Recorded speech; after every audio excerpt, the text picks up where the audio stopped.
and welcome to the first episode of the Anonymous podcast with myself. And we'll be with you in episodes to come covering games, board games, movies, TV, basically anything cool, comics.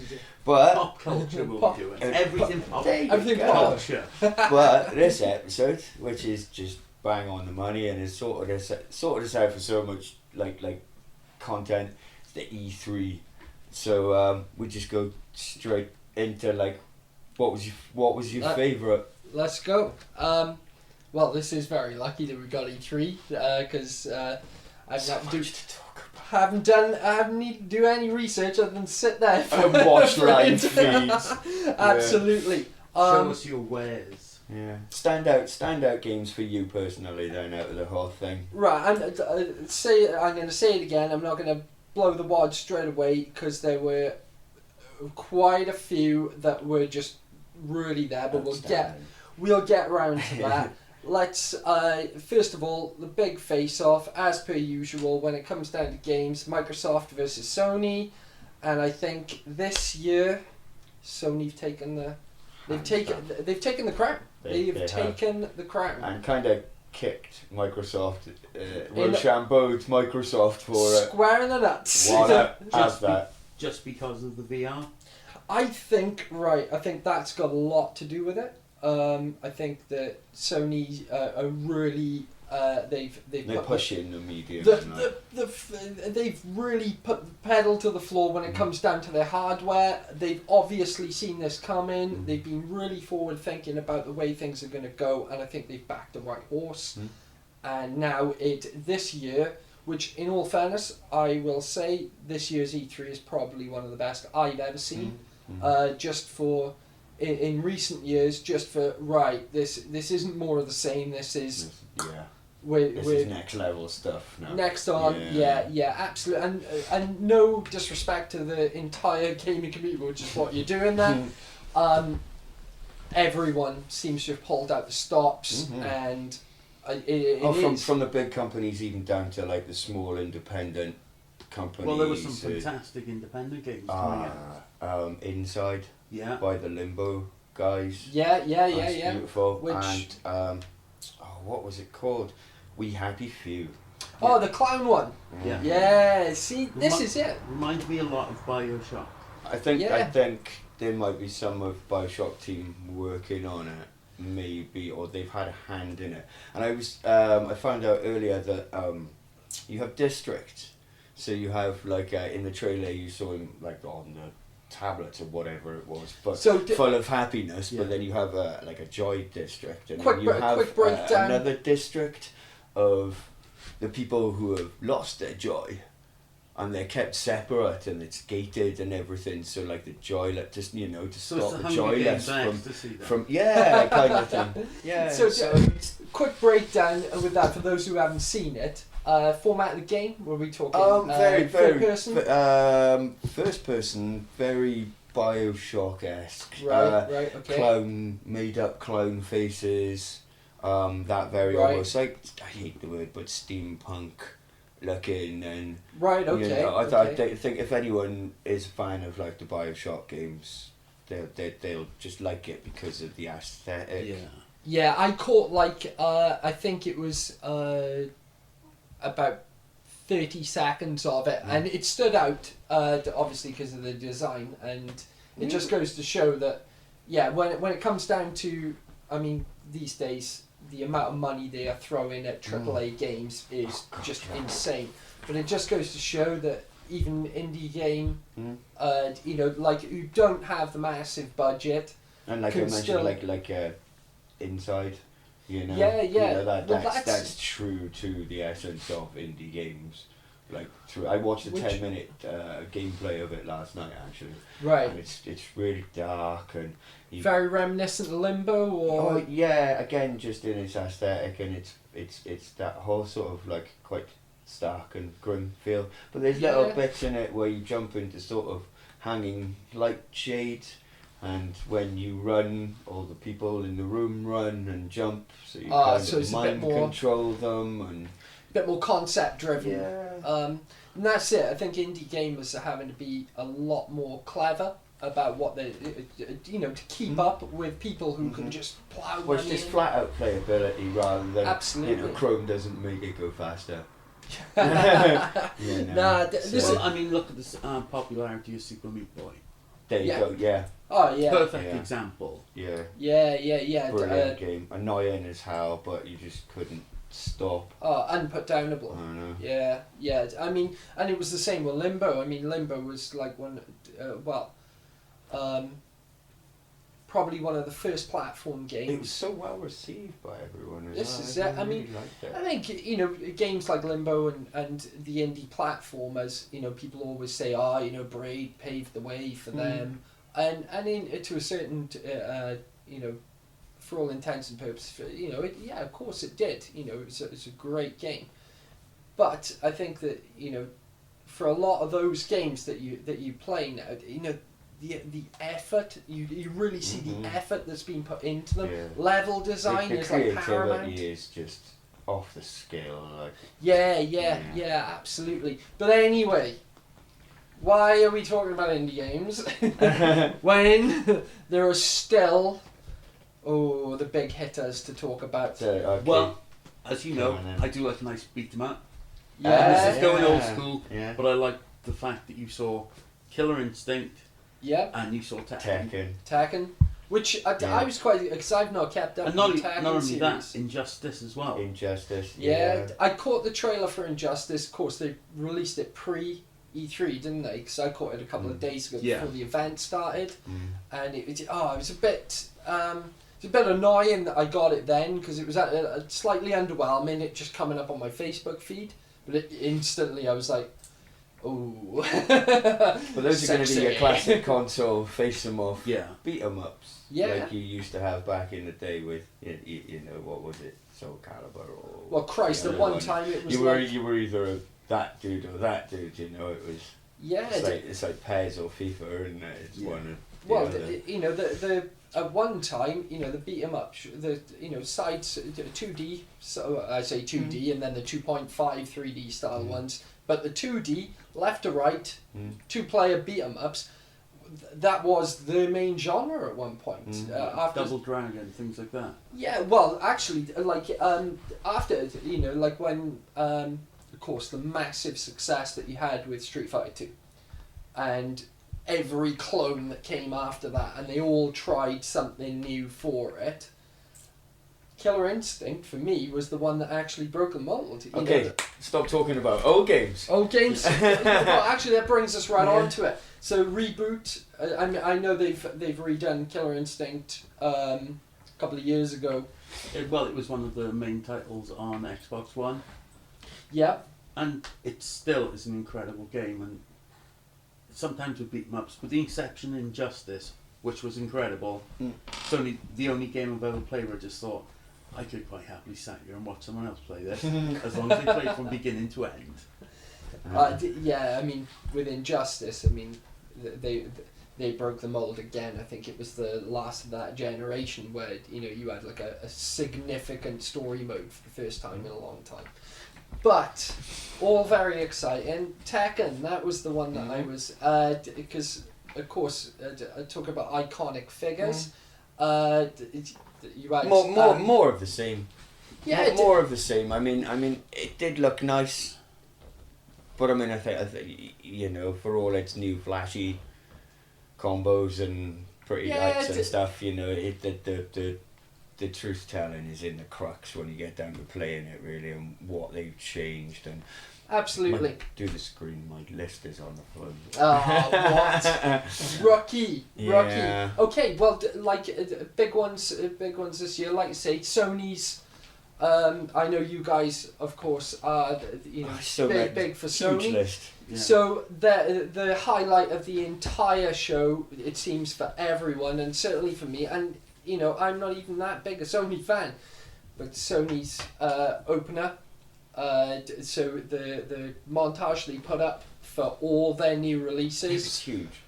was mind blowing. It was huge. And I like hate you to said, say the it. orchestra, massive, just blew Microsoft out of the water. It's really Sony's. So Sony's there we go. years, I yeah. mean, look at the PlayStation list. You've got Horizon Zero Dawn, God of War, Battlefield 1, Lego Star Wars, The Last Guardian. You know, the Days Gone, which is like the Yeah. Sons of Anarchy meets the Zombie Horde. Apocalypse. There's Detroit Become Human, which I know is a particular favourite of yours Yep. as well. That was the standout from Sony's list. But that's and just to name a few, like Spider-Man, nice outfit, Yeah. you know. yeah, not to mention, well, actually, we'll go more in depth on a couple of those, like a couple of favourites there, and not to mention, of course, Sony now debuting their VR equipment. Ready to go. Right, yeah. See, now this is one we'll keep for two. Hold back on that one because that's a talking point. Okay, so And also, well, while we're talking about VR, then there's the Star Wars X-Wing Fighter Battlefront VR, and you've got, oh good lord, there was Batman VR. Yeah. Now I don't know how that's going to work in VR. With things like Call of Duty, yeah, it's fine, but the dynamic and the gameplay in all of the Arkham games, would you really want that to go to a first-person experience? Yeah, this is. I think that's one of the things I loved about Arkham Asylum, Arkham City, you know, and the whole, you know, all of that series was. I'm a real big fan of third person. I like to see, you know, when I'm playing a character like Batman or like any other character, Marcus Phoenix, it don't matter. I like to be able to see them. I don't want me to be them. No. I want to see them doing this. You exactly. know? That's what you want to see. And I think that I think you're on a good point there. It could detract from, you know, you're not Batman anymore. You Yeah. being Batman. You know, whereas I think in where you've got games with pretty anonymous characters, nice. Like say for instance, Half-Life. Half-Life was a good example of this, where Gordon Freeman, yeah, the brothers, where you know the main character, you never really knew what he looked like. You know, it was you just played in that suit, and it worked perfectly in that respect. But yeah, you know, I think it could well detract from it. Another interesting one with the VR was the Star Trek Bridge Crew. I didn't see this. It was quite interesting. Very excited. You know, it kind of looks like good fun and. Right, okay, so you're gonna have to sell this to me really quick because I didn't see it. You are on the bridge of the like Enterprise. Yeah. See, this is I mean, and you can Make go it so through no the more. Enterprise as well. Yeah. It wasn't just you're limited to being on the bridge. No. It's like, Right. Let's go and have a look round. Yeah. Where's the toilet? at the end of the day, the whole concept of VR was imagined by Gene Roddenberry when they made the holodeck. I mean, you know, this is history. Not history. It's the sort of science fiction becoming science fiction predicting the future, or perhaps the future being based on fiction. But yeah, and it's funny actually. Like the Aperture Lab, the VR lab for Steam VR is very much like being on a holodeck. It's really bizarre. Like I mean, we'll do a whole episode on that at some point. I'm sure when I'm gonna bring something up now. Okay. Oh no, God of War. God of War. Yeah. Very excited by this. Looks incredible. Can't wait to get my hands on it and just. I think this is. I know if we've said this before, but you know, people have often quoted like, you know, more of the same, and I have loved every incarnation of this game. And if they've all they need to do is make it look prettier, play the same, run a new story, add a few new elements into it, and I will be over the moon. They've added like that kind of Last of Us element to it, so Yeah. I think it's going to be a lot. It was like a quite heavy story-driven game, but I think it's going to be a lot more involved on a The Last of Us kind of level. Yeah. But still with tearing shit in half. Yeah. I can see, they've sort of, it almost seems like they've sort of softened out the edges of the main characters. Cronus has always been Badass. a badass. A bad man. And it's still now, the way he talks to his son in it is like very cut and dry, very fatherly, but Yeah, you it's still get a quite bit pissed harsh. off if your son shot you in the arm, though. And That's true. In all fairness, he is At least pretty you didn't harsh. shoot him in the ass. yeah, you don't need an arrow in the head. This is the guy Okay. that headbutted a Hydra to death. Yeah. He's fine with an arrow. This little bitch of a son fucking, I'm sorry, Daddy. You will be now. Gears of War. Gears of War? Yeah. I think that's probably like one of like Microsoft's biggest, because it's Flagship, isn't it? console specific, Yeah. and and you. It's the same with this again. And this is what I didn't get with a couple of these games, right?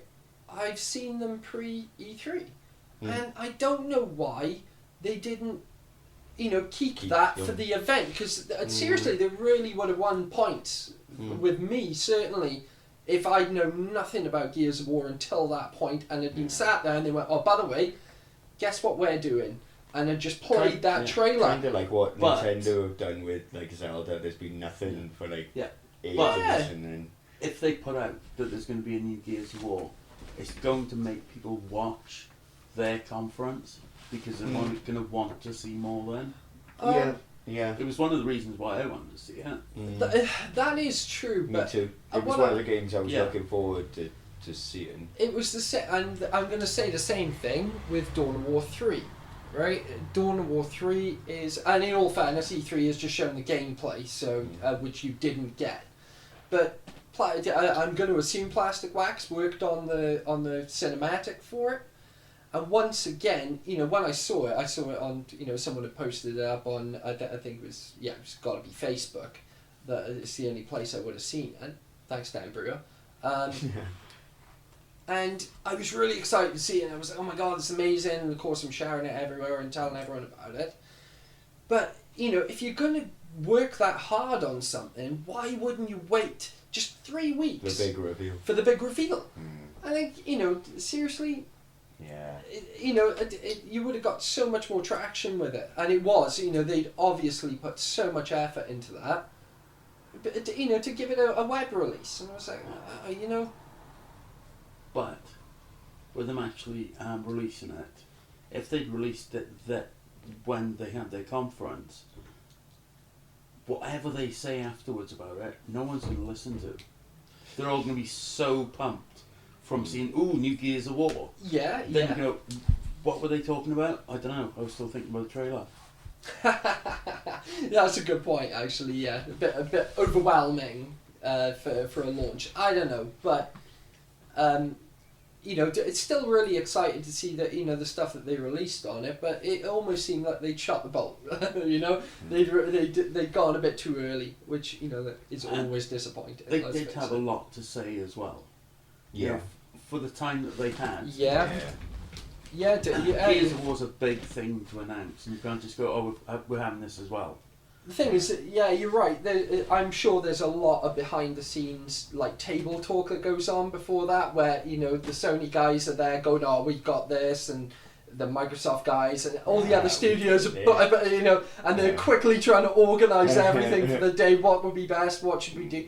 And I know there's a lot of pressure on for that guy. It is like the World Series of games, like, do you know what I mean? So, anyway, next standout one, I love Detroit. Yeah. Yeah, that was great.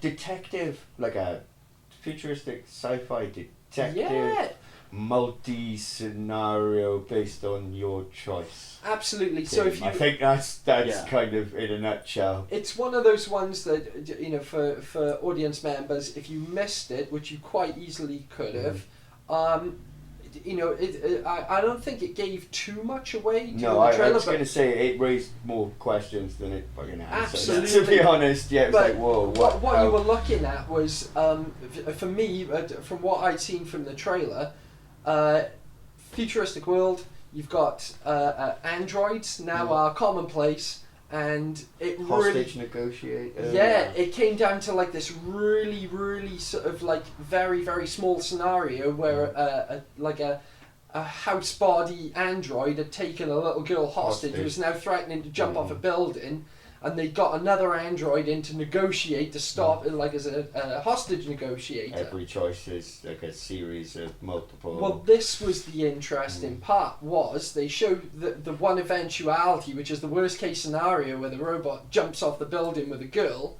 and then it kind of goes in for a rewind, and you see what happens when you manage to shoot the then where you make various decisions, creating various endings. And it's really interesting because, of course, that kind of non-linear gameplay requires a huge amount of... It reminded me of. Do you remember those books you could get? That you had to roll a choose your own adventure. Fire Top Mountain. Yeah, all of those. If you rolled a 6, turn to page 235, and then you'd always keep your thumb just in case you got killed, and you go, no, I'm not going there. I'm gonna.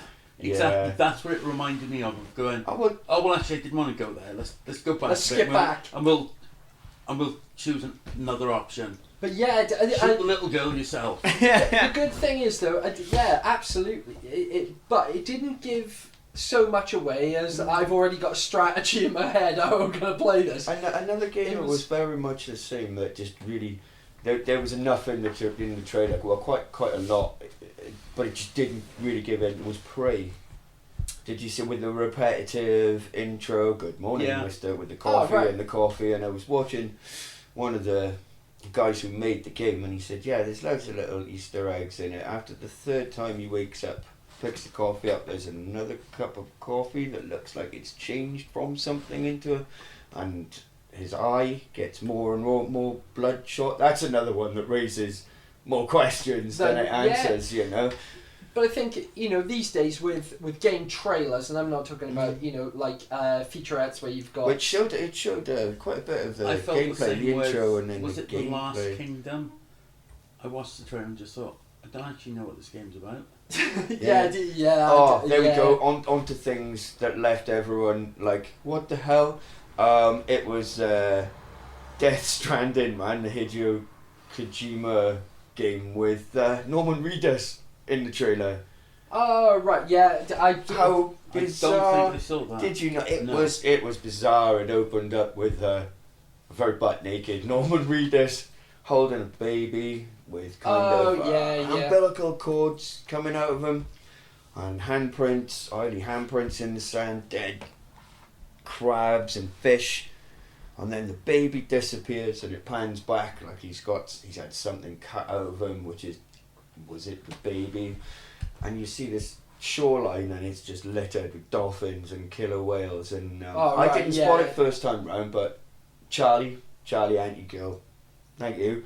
She said, "Did you notice all the umbilical cords from all the different things leading into the water?" And then on the horizon, you just see 5 figures floating in the sky, and that was it. Then it was just like death. Haven't got a clue what this game is about. What is that? That is awesome. You know, it was same thing again, and going back to that point is like when they're doing like say a feature, no gameplay, just like a perfect trailer for it. I guess that's the effect, isn't it? It's you look at it and you go, oh Christ, I'm excited for that. I have no idea. This could be an RTS for all I know. A lot of people are hoping, because he was the dude who was working on Silent Hill for the PS4 when they cancelled it. Right. Because there was a lot of controversy that there was stuff that he wanted to do that he couldn't do. So a lot of people are hoping that this might be the lead on from kind of very Silent Hill-esque. Because he's the guy who's responsible for like Metal Gear Solid and things like that. So, absolutely. You know his games are this is super critically quality. But do you know it's funny actually that both those series, Metal Gear and Silent Hill, right? And I'm going to get a lot of flack for this, but I do feel that they had actually quite run their courses. Like Metal Gear, certainly. I thought Metal Gear had really it had gone as far.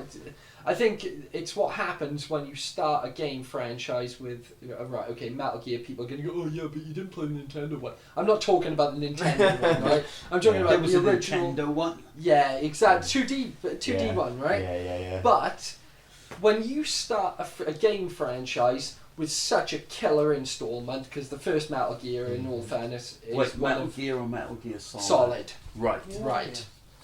You start a game franchise at such a high bar. This is a PS1 game now. Yeah. That had all of that. So you've got to think, well, what was it? It was 1980. No, not 1980. When was it?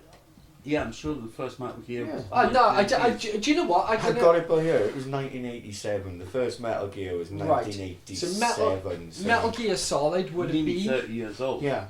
It's a 30-year-old franchise, so... Right, so Metal Gear Solid, which is the one that most people remember, unless you are one of the very few that were... Slept under a rock for like... Yeah, exactly. I mean, you're talking, 98, 99 for that. And I remember that simply because Tenchu, the original Tenchu, came out at the same time. I played that to death. Wondered what the hell I was going to play straight after it, because I couldn't find a game that was even close to it. And a buddy of mine from Bristol had said, "Why don't you try playing Metal Gear Solid?" And I was like, "Oh yeah, like that's going to be any good." Oh, yeah. And I think 5 minutes into it, I was like, "Oh Christ, this is so much better!" It was like, holy shit! And yeah, but back to the original point on that one. You start a franchise on such a freaking high like that. People really expect you to go better and better. And I think that they maintained really nicely, like, I think over the years. But it never made a significant leap for me. And I thought, yeah, you're coming to the end. This brings me on quite nicely then, because like the God of War and the Gears of War, that franchise seems to be holding its own. What about the Call of Duty franchise? I mean, they've got like the Infinite Wars, the trailer, the gameplay that I saw of it, where you launch a ship in your Battlestar Galactica style thing. It's going to be more space battle, isn't it? Yeah. I think it is. I'm not complaining. Slightly more Same interesting with good. the zero gravity Yeah, stint on it. But I think Battlefield has killed Call of Duty. Yeah. Without a doubt. The thing is, and that's it. When you chuck in space, the space age element and the zero G, because they've done that in was it in Ghosts, where it started out on the space station, and it was a nice, quirky, interesting, like sort of take on that part of the game. But other than that, it felt like a bit of like that kind of thing can feel really gimmicky in a game that essentially you've got your core audience there are first person shooters, and what they want is improvements on what they've got. They don't want you to reinvent the wheel here. They just want it, that next. You don't need to go that far to impress. More on it. It's just better. This feels nicer. Just improvements on it. I think with things like COD, Battlefield on the other hand seems to have Have we spoken about Battlefield yet? No. Nope. I've spoken about it to loads of people so much the last day or two. Yeah, but, I know you're excited for this one. Oh, I'm excited. Lee. Yeah. Very, very excited. I mean, when you saw them playing, the celebrities playing, was it Zac Efron, Snoop, all of those guys. Terry Crews. Yeah. No expenses spared. No expenses spared to go back in time, because they've gone back to World War One. Yeah, they've gone back to their roots. Which is with Call of Duty. I know you want more of the same. Then give me more of the same. I don't want to see Call of Duty go into space, because then it just becomes Halo. Yeah. One Halo. Yeah. That's enough. With the tanks as well. There are tanks actually on the battlefield, but in this one of the new features is you can actually be specifically tank class. Yeah. Right. So is it trying to fall back to the old the clan system where you had a tank driver and this and that. But the tanks, you've got light tanks which are 1 player, medium tanks which are 3 player, and heavy tanks are 5 player. So you can have like a tank crew. 3 to 5 tank crew just laying waste to everything. I think because obviously we played Battlefield together. Long, BFE, all the mods, Battlefield 2. And I think that was one of its UPSs. Was that you did. I used to love playing as a medic. I used to love playing as a specific class. And I like it was the medic class in Battlefield 2. Yeah, absolutely. I mean, in all fairness, the biggest cheat on the planet because it's the easiest way to spec yourself up. But I think Battlefield that series has always been really good at like assigning. And it's DICE as well. You know, Yeah. you can't EA can't get all the credit for that, because DICE are really good. Yeah, For they fell Battlefield on as well isn't a game where you can just go, oh, I'll just play it for 10 minutes. It's an immersion. Yeah. You have to solid have investment. A good couple of hours. Yeah. Plough through it. But this was it. This is where I fell off the wagon with the Battlefield franchise when Bad Company came out, and I felt like, oh, this is just another Call of Duty. Yeah, you know, it was good, but yeah, I kind of that kind of it was a different game. Yeah. For me. Back to its roots, then maybe. Mm-hmm. Okay, so less killing and more fun. South Park. South Park. The South Park game. Did you not see it? No. It continues from where Stick of Truth finishes, and it's the superhero friends, and you start. Oh off Jesus! as a superhero Really? and build your cards. And they showed. Oh right, he was okay. A speedster, and we were saying, that's going to be a game. You're just going to laugh your ass off. Well, actually, this is all the way through it. It's quite a good one, actually, because because I didn't see any of this. So if anyone's missed it, what format game are we talking here? It's exactly the same as Stick of Truth. It's basically like playing the cartoon. Yeah. Yeah, so if you like South Park open world, and you like playing computer games, buy the South Park computer game because it's like playing an episode. Yeah. And Cartman is just so beautifully foul-mouthed in it again. Back to moving on to more fun games. Lego, Star Wars, Force Awakens. Not a fan of the Lego games. I've tried loads. I love every single one of them. I just found it boring. Yeah, it reminded me too much of going back to things like Spyro. Like, let's pick up all of these things. Yeah. I don't want to pick things up. I want to shoot something or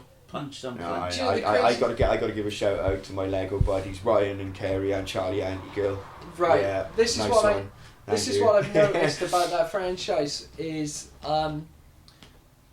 not my cup of tea. It isn't. But everyone I got my girl hammers the Lego games. They're always on the money. You know what you're getting with a Star Wars game. Yeah, it seems with a Lego game, I mean. Yeah.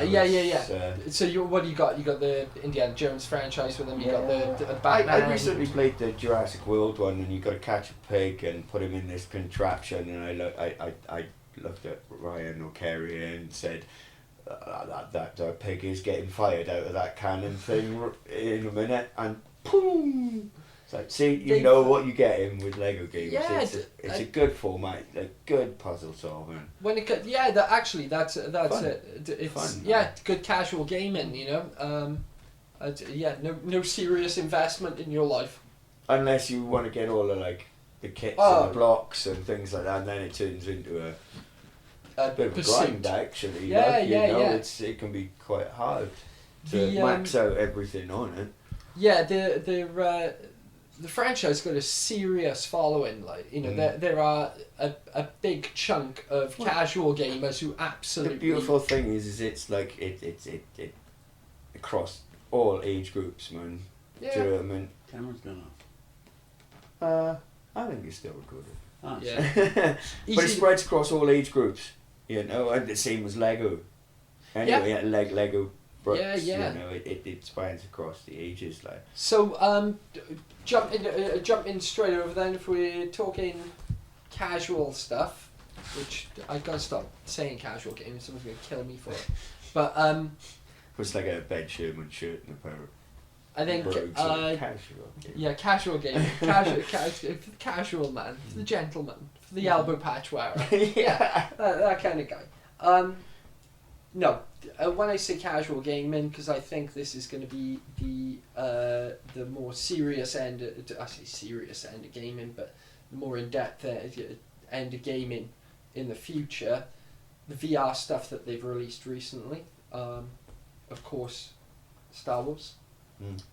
The To me, I didn't get much from the trailer other than it looks like basically you can play the Yavin battle in VR. Yeah. I was like, right, okay, that lasts about 15 minutes. VR in the cockpit of an X-wing. Yep. I mean, yeah. That'd be 15 minutes of my life well spent. Take my money, please. Exactly. Yeah. Sure, you know, On because the snow speeder on half. yeah. Yeah. Oh, trench Yeah. You know, like at the moment, what they, you know, when you're looking at anything with, you know, Google Cardboard and those, they don't even call them games at the moment. They call them experiences, and you know, which is what they are at the moment, which is fantastic. But the one I am super duper excited for, and this comes down to a franchise that I thought was finished, not so much finished, but I felt I'd seen its life, Resident Evil. Yeah, number 2 is in my all-time favourite games. It's a great franchise. It did sort of dip a little bit in latter years, but I think everyone who's played the later ones, like I only ever sort of sporadically played into them, says exactly the same thing. It's never going to be as good as number 2. And same thing back to the whole benchmark. When you come up with a killer game like that, it is so hard to keep that going. Well, talking about franchises then, huge one. Zelda. Yeah, we go on to Zelda, but it was Final Fantasy, and it's in like number 15 now, isn't it? Something like that. And I've never been a Final Fantasy fan. It's Never always been the able sort to of try and get it the into gaming it. system kind of It's- annoys me. But it's this one looks pretty outstanding. I really want to get in there and have a smash it. It made it intriguing. It really did, didn't it? You know? I've always found with Final Fantasy, it's always been half a game, right? It's like you took 2 different games, cut them in half, and then just stuck the 2 together. Two halves from 2 different games. One half of it felt like it should have been like a real swift action-packed beat 'em up, do this, do that, and the other half I felt like I should have been rolling a 10D, you know. And I could never. For some people that is the perfect amalgamation of gaming. Like, you know, you've got the sort of real highbrow thought into it. You know, how do I spec up my character? Do I want to do this? Do I want to do that? And run around and look at the beautiful world. But for me, it was just too much of an investment. You know, when you could get your gaming fix from something a lot quicker. Yeah.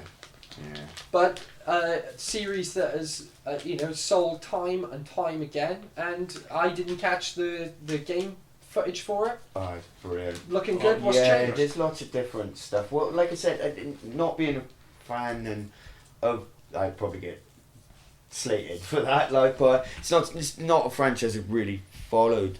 But so I can't really comment on what's changed or in but great it just detail. looked impressive, But it just, you know, the whole fighting system has been sort of changed around from the previous ones I've seen. It just looks so cute, just the way it looks in the open world, and the story is I think cool. It looks very fluid as well, instead of the stop-start that you had in the previous ones.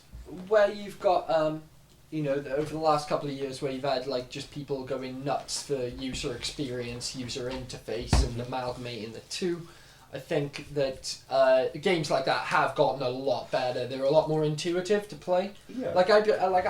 I'm quite late off the bat, but I've been playing The Division. Yeah, I played the beta release. There you go. I didn't have a console. I was moving. I logged like 7 hours on it before I even realised what I was doing, and the figures were really good. The average gamer time over that weekend was 5 hours, so that's quite a significant amount of average gamer time. And I think I'll put down the popularity for the opening weekend on the beta down to, I don't know, do you see the original it was at E3 that they launched the original trailer for it, and you saw the PvP stuff and the map and whatnot.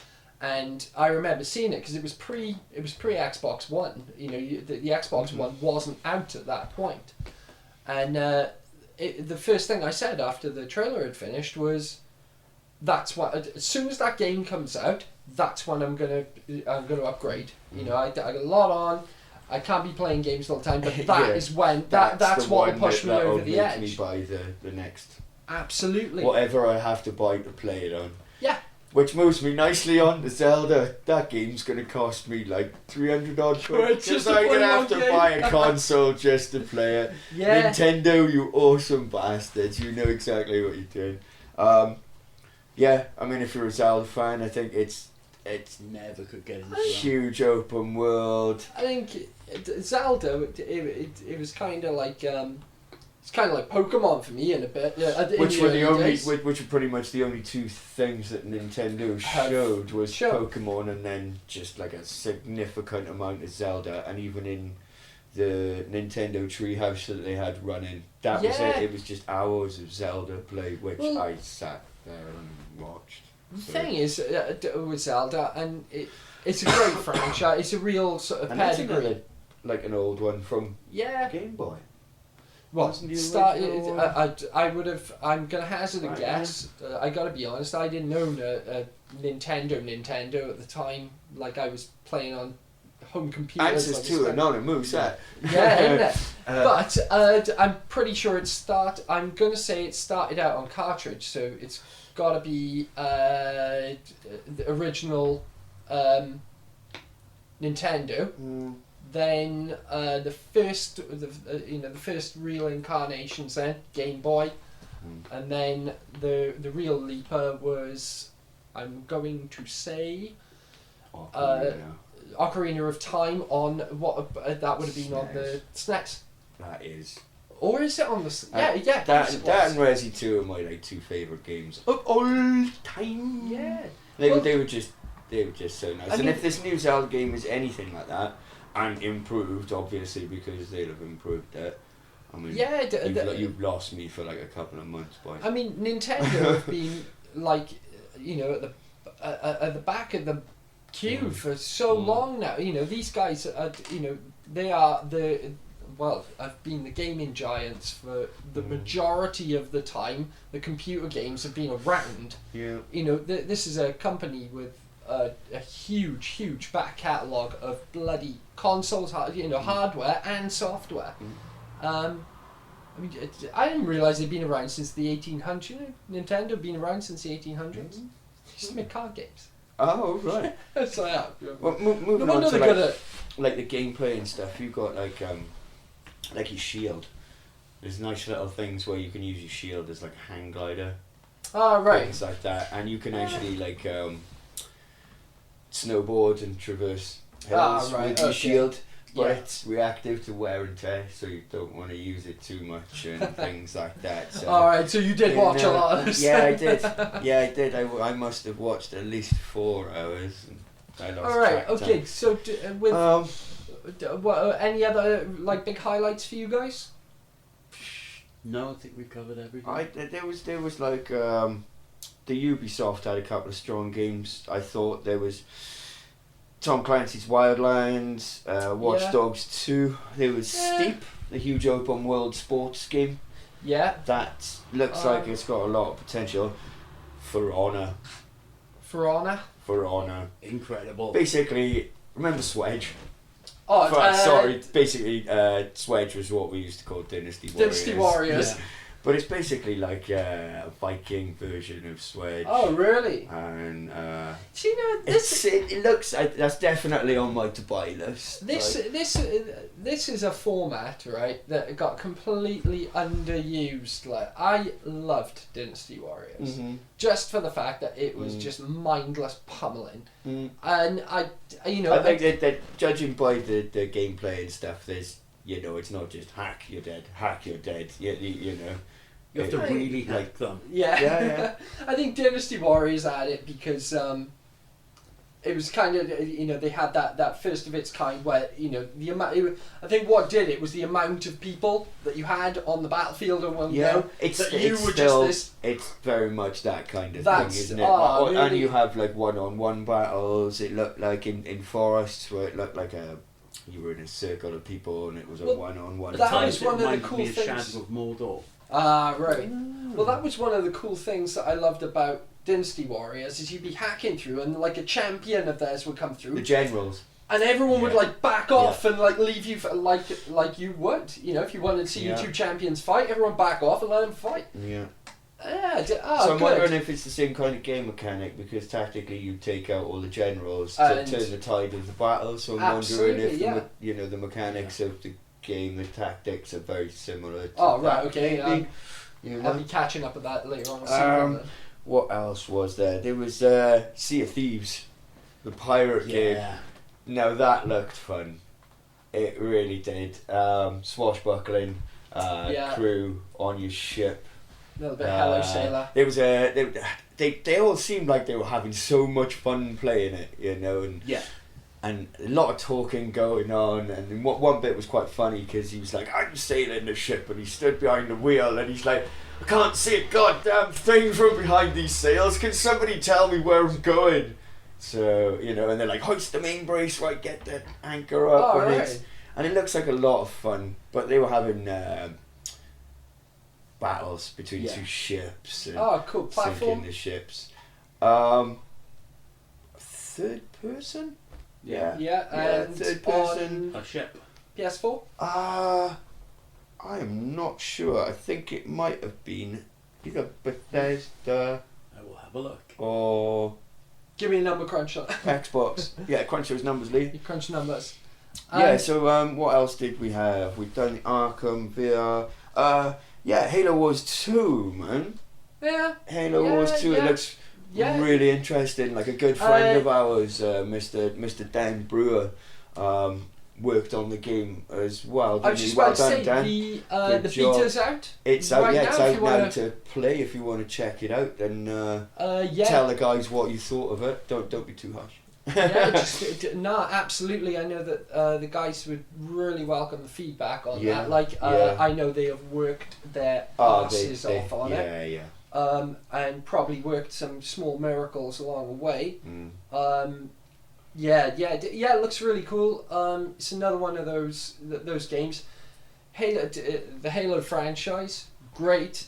Something Again, not one I one missed I it. was never into. You know, one I was never into. Yeah, you know, it was. I think the original Xbox owners would be the ones who really sort of had the Halo experience all the way through. Mm. And it's another game.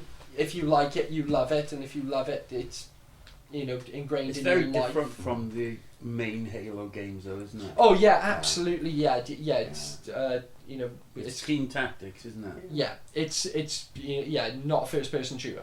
Well, hopefully, like maybe in a later podcast, we might be able to Get persuade down in. Mr. Brewer to do a bit of an interview, and maybe we'll do like a gameplay review on it. Hell and yeah. stuff like that. Absolutely.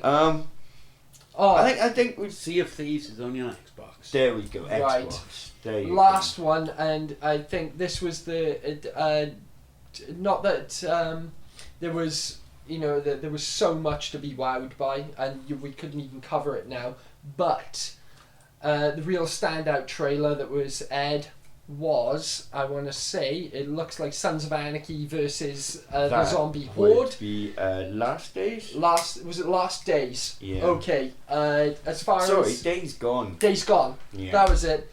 As far as Sons of Anarchy meets Zombie Horde. Yeah. I am Griped. Yeah. When every now and then they put a trailer out there, like kind of like Last of Us style. Mm. Someone did, it's 100% story driven. Didn't really get that much from it. I got watched enough it. I was to know that it's going to be intense. At this times. is going to be. I'm going Yeah. to cry playing Yeah. this game at Yeah. least once. It looked really interesting. Kind of State of Decay looked a bit similar, but not so much. That was a lot more story. Looked Yeah. Last of Us story driven, not in so much hectic shoot 'em up horde thing. More of a survival-y. Yeah. I think quite a bit. It looked a bit dark at points. Oh god, yeah, this shit's gonna be grim. Well, I think we should start rounding it up now. Last thing I want to say is Crash Bandicoot, boys. Yeah, they're all Crash. coming out of the woodwork this Yes. one, aren't they? Yeah, Sonic Jesus. next. But it is Yeah. a game that you're excited to see again. Hell Oh yeah. God, yeah. Yeah. And just as it's gonna look good because Yeah. all this next gen stuff Yeah. looks good. Well, but- once another one. It's a tried and tested franchise that everyone loves. So well, they brought back Ratchet and Clank. Why not Crash Bandicoot? yeah, and like they're not afraid to throw a decent budget at it. They're not afraid to. No, you're not going to get any snobbery. I'd like to think you wouldn't get any snobbery from developers or artists working on it. It's an absolute classic. It should be. Yeah. It's, 5-star game. Like. The reaction to it as well. The Yeah. crowd went wild. This is just seriously. I remember there's an episode of do you know what? I can't even remember what the hell the episode was, but the message in it was nostalgia. Nostalgia is one of the most powerful things that you can attract people with. Oh, remember that? And that is like, I think, and there's probably loads that that'll come up over the next couple of years. But that's it. This is why people go nuts for it. It's like, oh my god, back to your childhood. Yeah. I mean, any finishing thoughts What, on Crash Bandicoot? on anything? Let's have generally. Lee's final thought. I mean, my final thoughts about E3 is it's been consistent through everyone that's presented. Some years with E3 you do watch and just think, I don't care. You've not presented me with anything that I thought, wow, I've got to have Game that. changing. Like when they announced the Wii U, I just looked at it and thought, It's another screen. yeah. But with Another this, screen I gotta buy. but with this one, it was like a really attractive lap dancer in a strip club going, there you go, just take all of my money. Make it rain, take my money. There was no conference where you came away from it thinking, well, there's nothing I would want to buy that. Yeah. Like, I'm not a fan of the Zelda games, but even I, after watching the Zelda trailer, thought I wouldn't mind trying playing that. I think there you go. Well, I don't want to finish on a downer really quickly. Don't then. But no. Keep it yourself. Yeah. Go out there and say, I'll say it into my hands. Xbox. No. And there were no. Usually, there's a couple of ball droppers in this kind of event, and there weren't even Microsoft's announcement of the next two consoles, which is a whole other episode. Which was really disappointing for me. Didn't mar it in the slightest. There was way too much flashy shit that was making me go, "Oh my god, this is amazing." So even like the mild down points that were in it, some of the stuff that was completely varnished over with all the other cool shit that's going on. So I think this year's has been a major game change. And I know E3 every year is supposed to be, this is new. But I really felt this year was one that everyone got excited about, no matter who you were. There was some major announcements, big things coming up. and really looking into the future, the next couple of years, not even this year, but, the next couple of years, which is awesome. Well, my final say, I think, Horizon Zero Dawn, I went into it just loving the look of it, and I think that it came out even stronger, like I so badly want to play it, and The Last Guardian.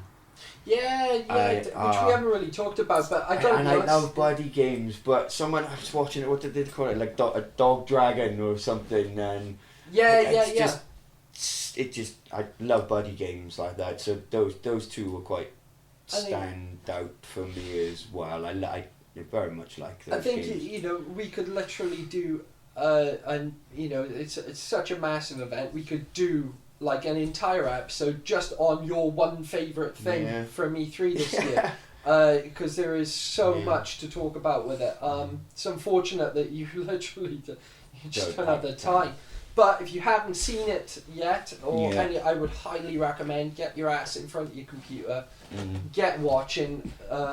Take 10 minutes out on your lunch break and watch the highlights. Yeah. Jeez. So to just wrap up, yeah, if you've missed all of these, just look for, you know, just check out like the Bethesda conference, the PS4 conference, the Ubisoft. They're all on YouTube. And we'll be forever. Hours of watching, you know. So yeah, thank you very much for tuning in. And we'll be back soon with more podcasts. Keep your eyes peeled. Ciao for now. Later.